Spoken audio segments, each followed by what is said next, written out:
Scary story. You know, there are some friends who are your complete opposite. I had a friend like that, Katya. We were like yin and yang. Fire and water. And that's probably why we clung to each other so tightly. I'm calm. Always doubting. But a realist, as I like to say. Who prefers to measure 7 times. And she's a hurricane. Energy overflowing. Always thinking of something. Her eyes sparkle. First she does. And then she thinks. And so one evening we were sitting. I'm lazily clicking the remote, looking for something to watch. And suddenly she jumps up from the couch. Masha. Listen. Have you ever tried looking at yourself in the mirror for a long time without looking away? No. I say. Blinking in surprise. Why bother? What interesting will you see there? Besides your own face. In my opinion. It's somehow, well, self-admiration. Or something. Oh come on, Masha. Don't be a bore. She waved her arms so energetically that her bracelets jingled. My sisters and I used to do this all the time when we were kids. It's so cool. You'll see. Seriously? It's a real adventure. She was glowing with anticipation. Her eyes sparkled with excitement. I tried to hide my smile. But her enthusiasm, you know, it was probably infectious. How many times had this happened? I sat there, grumpy, lost in my doubts. She'd come up and start babbling about something. And then I was grinning from ear to ear. I didn't even understand how it happened. Come on, Masha. I can see you're smiling. Let's go. Come on. Let's go. She grabbed my hands with her unexpectedly strong grip, lifted me off the couch, and dragged me to the bathroom. Before I could even squeak, I found myself in front of the mirror. Katya, what's going on? What kind of games are these? You know I don't like spontaneous jokes like that. You'll see for yourself. This will be our little experiment. She ran out for a minute, and returned with 2 thick decorative candles. It's more atmospheric. You can see better in the dim light. Her friend giggled. She struck a match. Shadows jumped along the walls, turning the ordinary bathroom into some kind of mysterious place. Come on. You go first. Don't be afraid. I stood in front of the mirror, but I also looked at myself. An ordinary reflection. A little tired after a day at work. Disheveled hair. Turning towards her. So what? What should I do? Just stand. Yes. Just look into your eyes. She explained in a whisper, as if it were a great secret. Straight into your pupils. Intently. Intently. And most importantly, don't move and don't look away. Not anywhere at all. Not even a millimeter. Concentrate. Okay. I'll try. At first it felt stupid and awkward. Just standing there, staring at my own reflection in the candlelight. But then it became strange. Somehow uncomfortable. You know that feeling. As if yourself is starting to blur. Losing its clear boundaries. As if the reflection is not you, but some kind of wax doll. A mannequin with your face. And then my facial features began to slowly disappear. As if they were being erased with an invisible eraser. First, my mouth disappeared, turning into a smooth patch of skin. Then my nose. And then my eyes. I looked at a completely empty oval spot, where my face had just been. It wasn't just blurry. It was erased, like a chalk drawing after rain. I shuddered at this unnatural sight. Enough for me. I exhaled, quickly closing my eyes, and shaking my head to drive away the vision. The world returned to its place. My face was there again, although for a second, it seemed alien. So what did you see? Katya asked, leaning toward me with burning curiosity. Her face had gone blank, erased, as if it had never been there. She laughed her ringing laugh, but there was a tinge of nerves in it. I rubbed my arms, goosebumps running down them, and then an unpleasant, alarming thought flashed through my mind, as if we were playing with something dangerous, touching something we shouldn't. But Katya immediately dispelled my fears. As always, she placed a friendly hand on my back. Don't worry about it. I know why it happens. It's just the way our brain works. It's an effect, or something like that. When it sees the same motionless thing for a long time, it stops perceiving it, filters it out as unimportant information. You see, pure physiology, nothing to worry about, just an optical illusion. Oh yeah, that makes sense. You're probably right, I reassured myself, though the chill didn't go away. Now it's my turn. She rubbed her hands enthusiastically. I'm even a little nervous. I haven't done this in a long time. I immediately remember my childhood, how my sisters and I would fool around like this in the evenings, when our parents weren't looking. Oh, those were great times. Katya stood in front of the mirror with a serious expression, and I moved a little to the side so I could see her reflection, but not mine. I was curious, but I didn't want to repeat the experience. She looked at herself for a while, motionless. The candle flame was reflected in her eyes. Then she said, without turning to me, you know, if you look at that empty face for long enough, after it's already faded, it changes. You start seeing completely different people in the mirror, or even non-people. Seriously? And why is that? I asked. I felt anxiety rising again. Well, I think my brain is going crazy from the emptiness. It needs some kind of impressions. Images there. You know? So it starts generating them itself. Turning your reflection into anything. Anything but this frightening emptiness. Well, yeah.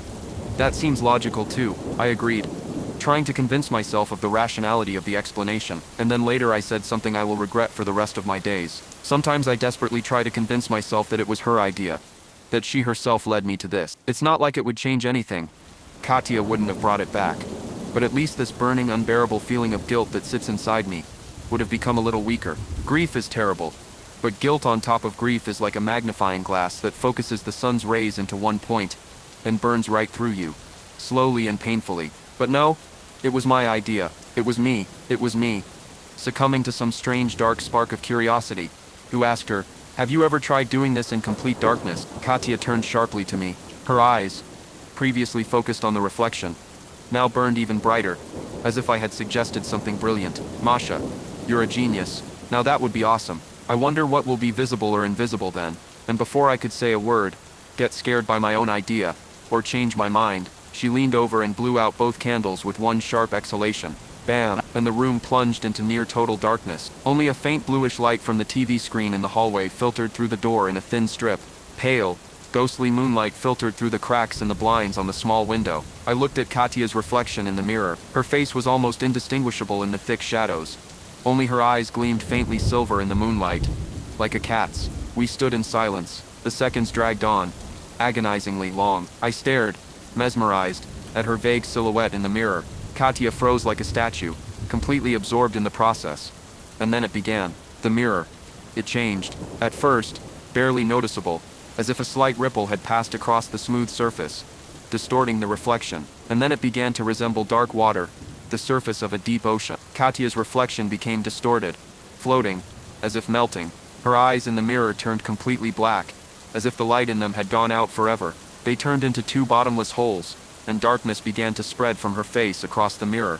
Thick, viscous, like ink, it swirled, engulfing the entire reflection, erasing our dimly lit bathroom, absorbing the weak glare of moonlight. I wanted to shout something, to warn Katya, to tell her to turn away, but I couldn't make a sound. My throat felt like an icy hand was stinging. The words were stuck somewhere in my chest. I tried to jerk toward the light switch on the wall, but my body wouldn't obey. I couldn't move either my arm or my leg, as if turned to stone. The darkness poured out of the mirror into our bathroom. It crawled along the walls, across the floor, devouring everything around it like some kind of black living mold.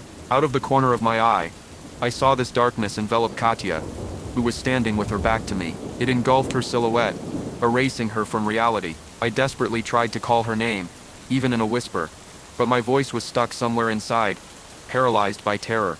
And then my world went dark. The feeling of the cold tiles under my feet instantly vanished.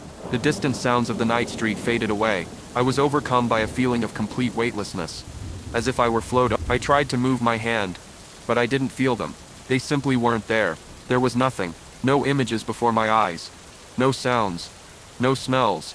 No sensations. Absolute emptiness. A vacuum. As if a mirror had stopped reflecting and started sucking. And it sucked my mind, my consciousness into nowhere. A whitish consciousness, devoid of all senses, locked in an endless silent void. It was worse than any nightmare. A true prison for the mind. No walls. No bars. No time. No irritants. Nothing to lean on. Not even my own breath or heartbeat. I realized with horror that my brain would soon begin to devour itself from this sensory hunger. I was starting to go crazy. Personality disintegration seemed inevitable. And then I remembered, as a child, I used to have sleep paralysis. You wake up in the middle of the night and can't move. Your body feels like it belongs to someone else. An invisible weight sits on your chest. Terror paralyzes every cell. And then, somehow, I learned it. I had to concentrate with all my might on a single point. For example, on moving my index finger on my hand. And if I managed to move it even just a little, send the weakest impulse, the paralysis would recede. My body would return. And there, in that abyss of nothingness, I began to do the same. I concentrated on my index finger. It was incredibly strange, because I couldn't feel it at all, as if it wasn't there at all, as if my hand wasn't even there, but I continued to mentally send it the command. Move. Move. Come on. At first absolute silence. No response. Then some barely perceptible phantom sensation. as if the finger wasn't a finger, but a light cloud of fog. A hint of one. I continued to concentrate with the last of my strength, fighting back the growing panic. I sent impulses again and again. The sensation grew slightly clearer. More. Just a little more. And then, finally, I felt his finger. I could move it in that emptiness. It was almost not movement, more of a spasm, but it was there, and as soon as he twitched, the sensation began to return, like an avalanche. First to the rest of my fingers, then to my palms, to my wrist, to my arm, and shoulder. My hand became heavy, real, material. I yanked it upward with all my strength, putting my fear and despair into this movement, and the world around me returned with a deafening thud. I collapsed onto the cold tiled floor of the bathroom, greedily gasping for air, which suddenly became tangible again. My lungs were burning.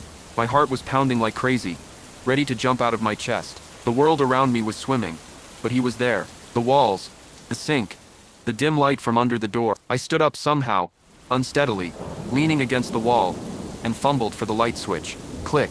The bright light mercilessly struck my eyes. I closed my eyes for a moment, then opened them and looked at Katya. It was too late for her. She was standing in front of the mirror, in exactly the same pose I had seen her in before everything went dark. Her shoulders were hunched, her head slightly tilted, as if she were still peering at her reflection. Her mouth was slightly open, and a thin, barely noticeable stream of drool ran down her chin. I called her name, but she didn't answer. I went over and carefully turned her. Her eyes were glassy, false and empty, completely lifeless.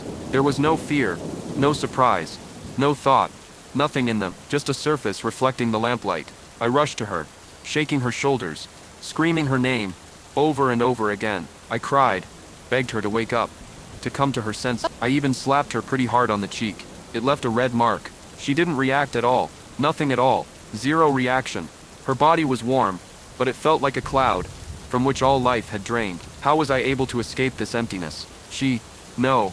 I don't know. Maybe because I wasn't looking directly at my reflection, but a little to the side. Maybe because I knew this concentration trick from my experience with sleep paralysis, and she didn't. Maybe her curiosity and excitement took her too far, and she didn't want to or couldn't resist. Who knows now? She's still in the hospital, in a coma. The doctors shrugged their shoulders, saying they've never seen anything like it. All the indicators are normal. Her brain is functioning, but she's not not responding to any stimuli. Her condition is stable, but without improvement. And I know what really happened, but I haven't told anyone. Anyone who believes me will think I've gone crazy from shock, and they'll even put me away somewhere. But I know that her bright, lively, sparkling mind, her irrepressible energy, her soul, all of it was lost in the same place where I was, for a few terrible moments, stuck in that endless void, in that invisible prison without walls or bars, floating forever somewhere out there, in that nightmare of absolute nothingness, slowly rotting, fading, dissolving while her body lies here, on a hospital bed, entangled in wires, connected to life support machines, an empty shell. Sometimes they don't close her eyelids completely, and the worst thing is to accidentally meet her eyes. Those same once so live, laughing, full of ideas and warmth, brown eyes. Now they're just glass balls, empty forever. So if suddenly you or anyone else gets the crazy idea to play with a mirror in the dark, better not, really. You shouldn't test on yourself what's hidden on the other side of the reflection. Some doors are better left unopened. Some experiments are too dangerous. Do yourself a favor, just don't ever do it.